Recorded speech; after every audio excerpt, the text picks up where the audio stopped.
One of the reasons for Britain's great wealth during the Industrial Revolution was because of its involvement in the transatlantic slave trade.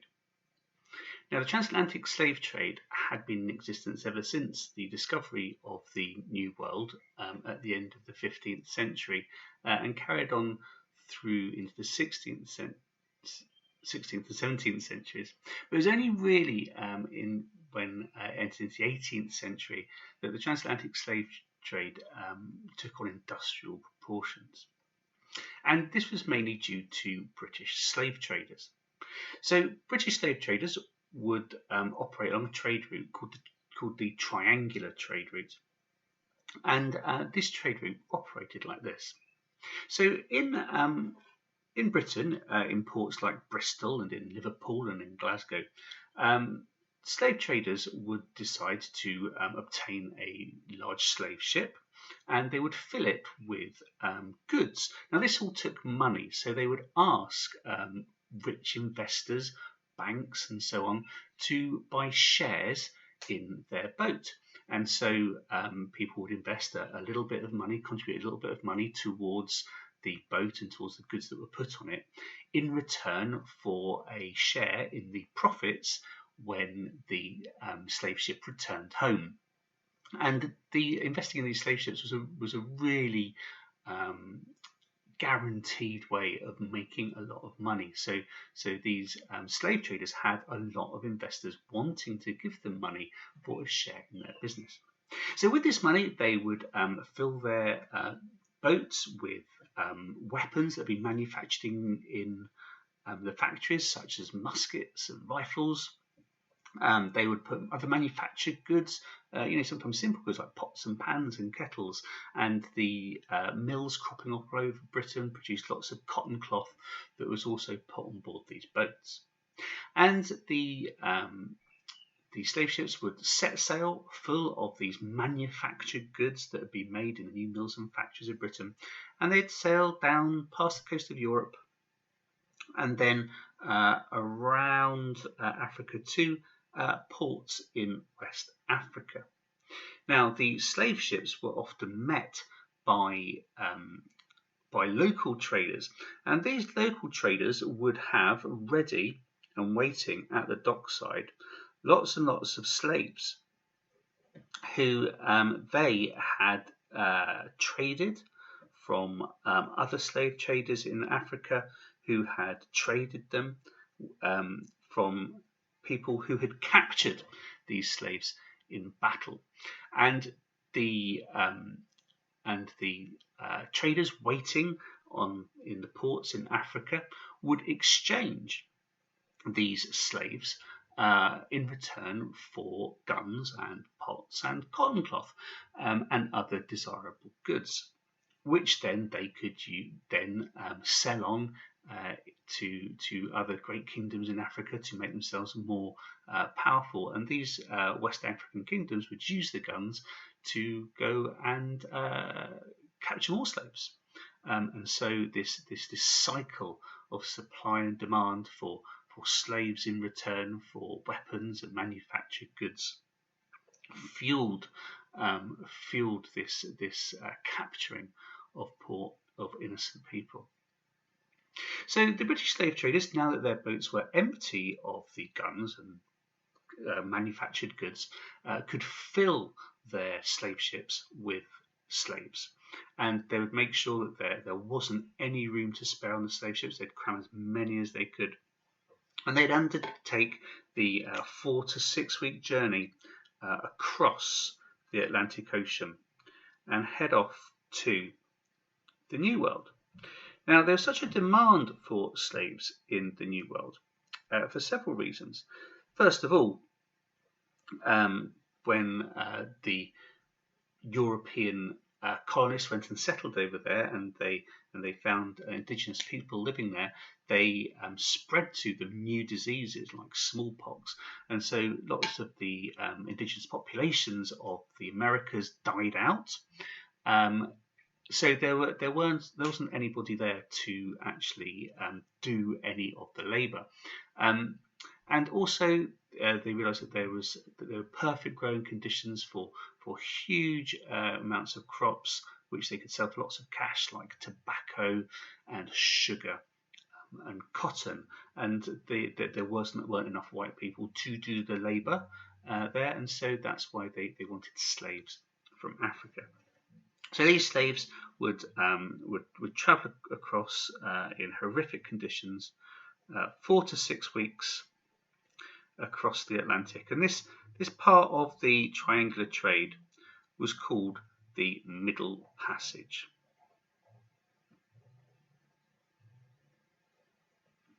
And when the slaves reached the Caribbean, they would be sold at slave markets, and then the owners of these big farms that sold some of these cash crops, called plantations, would check the slaves to see who were the finest specimens, and they would buy them to put to work on their plantations. The slaves weren't just put to work on plantations in the Caribbean. Some were taken to plantations in North America. Some were taken to plantations in South America, and so the Caribbean was a stopping point for the trade of slaves throughout the Americas. Now, the slave traders now had an empty slave ship, which they would need to return back to Britain in order to pick up some more manufactured goods. But it wouldn't make economic sense to sail all that way with an empty vessel, and so the slave traders would fill up their boats with crops that were grown in the Caribbean and in the Americas. So there would be sugar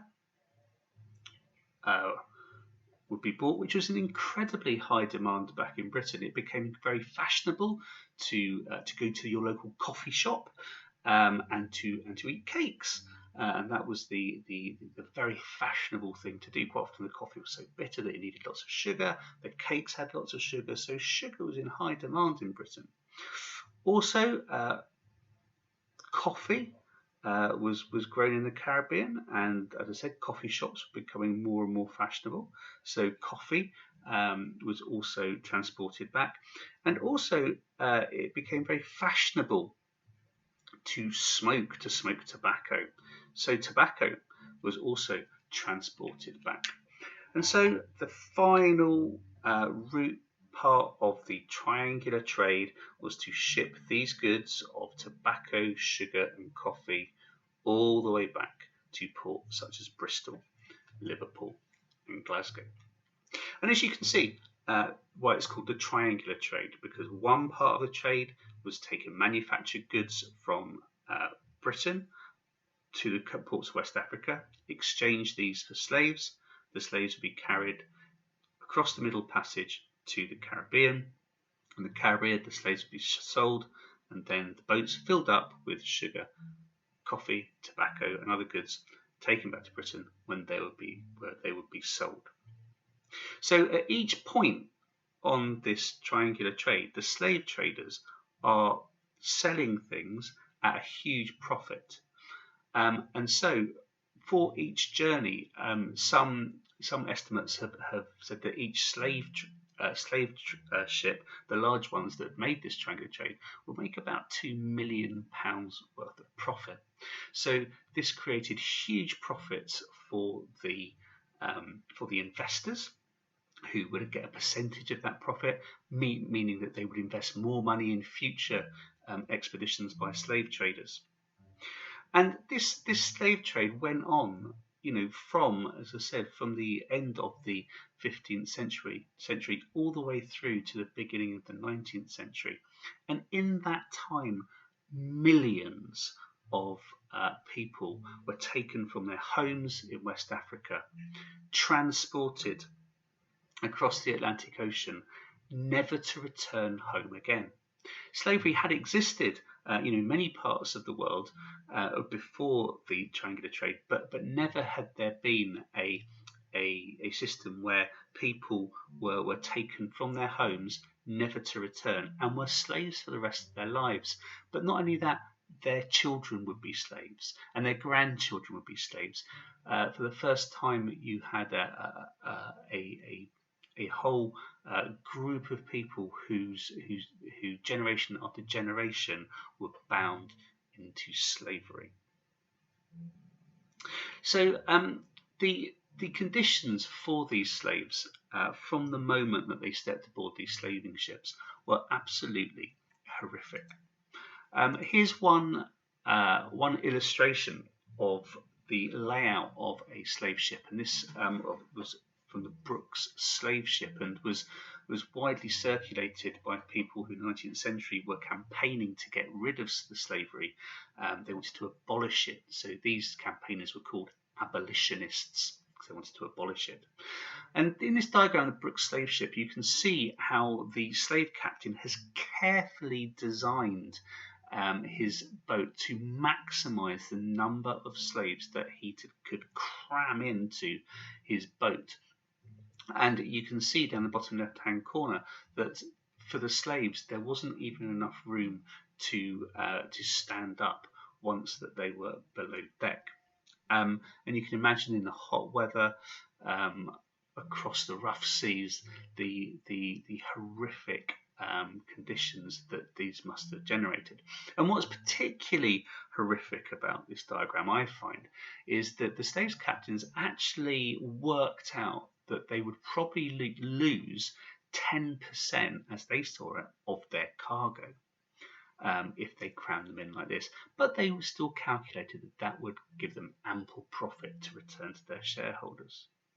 Now, what's particularly chilling about this is when they say they'll probably lose 10% of their cargo, what they're saying is 10% of people crammed below decks like this would die. So they are calculating for 1 out of 10 people to die on the Middle Passage as the ship goes from West Africa to the Caribbean. And I find that that calculation and predetermined slaughter very, very hard to come to terms with indeed. And if you think about how this trade lasted over hundreds of years, how many hundreds of thousands, millions of people's deaths were calculated for and accounted for. Now we know what conditions were like on these boats as well, because of some of the first-hand accounts of people who'd undertaken the journey and survived. And one of the main sources that we have is this book by a man called Olaudah Equiano. Now, Olaudah Equiano has a fascinating story. He was a slave in the Southern States of America.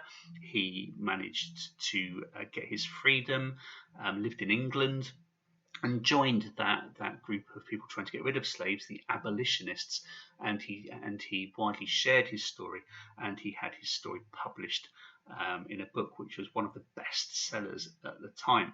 And in this account by Olaudah Equiano, he gives a very vivid account of what conditions were like on those slave ships as they crossed the Middle Passage.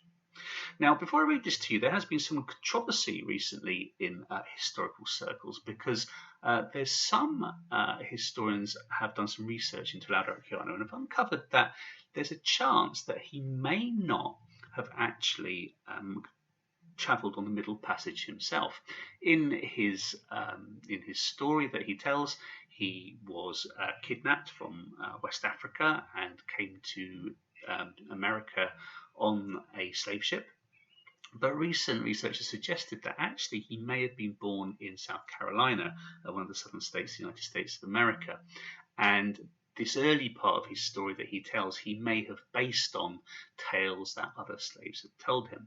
So whether he was born in Africa or born in the United States of America, I don't think changes the authenticity and accuracy of his accounts of conditions on the Middle Passage, because he either experienced them himself or he learned about them directly from people who had endured that horror. So what I'd like to read to you the extract from Olaudah Equiano's life story, where he describes what it was like on this middle passage, because I think nothing else really captures the horror and tragedy of what happened on board these slave ships.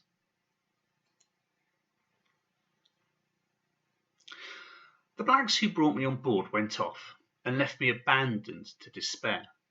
So this is him picking up the story where he has been placed onto the slave ship in West Africa by the African slave traders. So the blacks who brought me on board went off and left me abandoned to despair.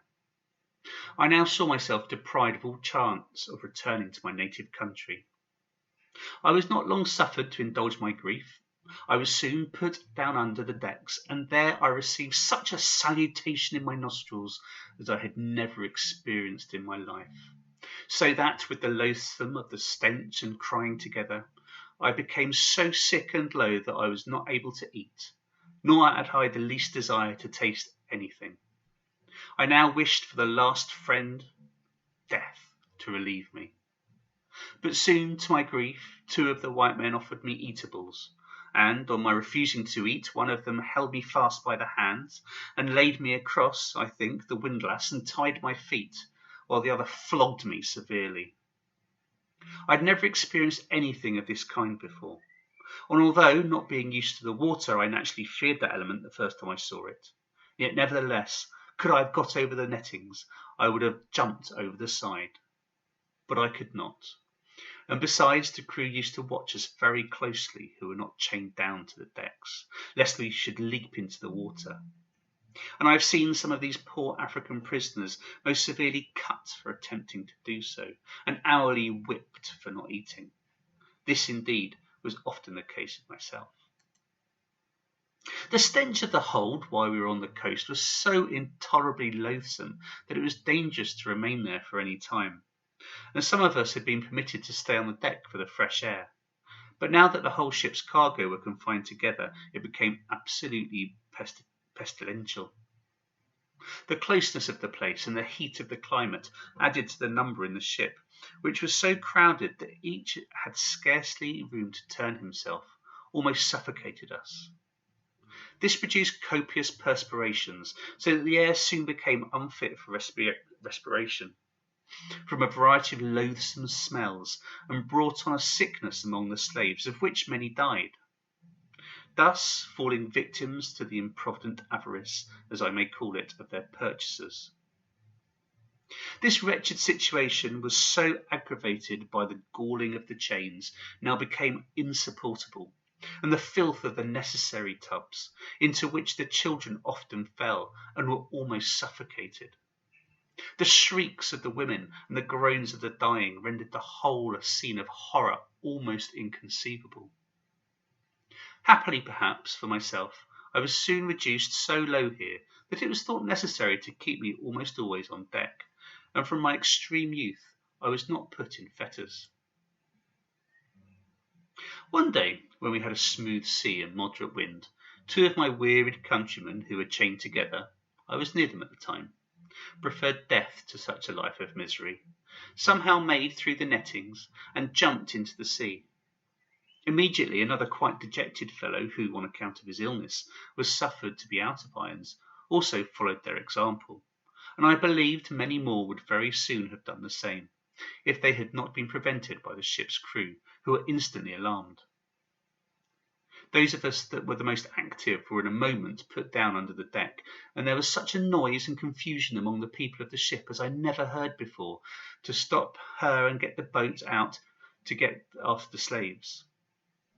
However, 2 of the wretches were drowned, but they got the other, and afterwards flogged him unmercifully for thus attempting to prefer death to slavery.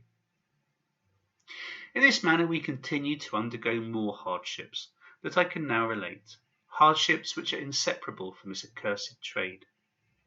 Many a time we were near suffocation from the want of fresh air, which we were often without for whole days together.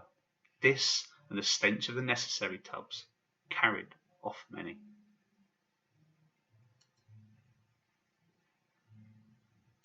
And when the slaves finally reached the Caribbean and were purchased by plantation owners, as I said, They knew that both themselves and their children and all of their descendants would never be able to return back home. And generation after generation were now to endure the life of a slave. They were a possession of another human being. They had no rights and they had no freedom.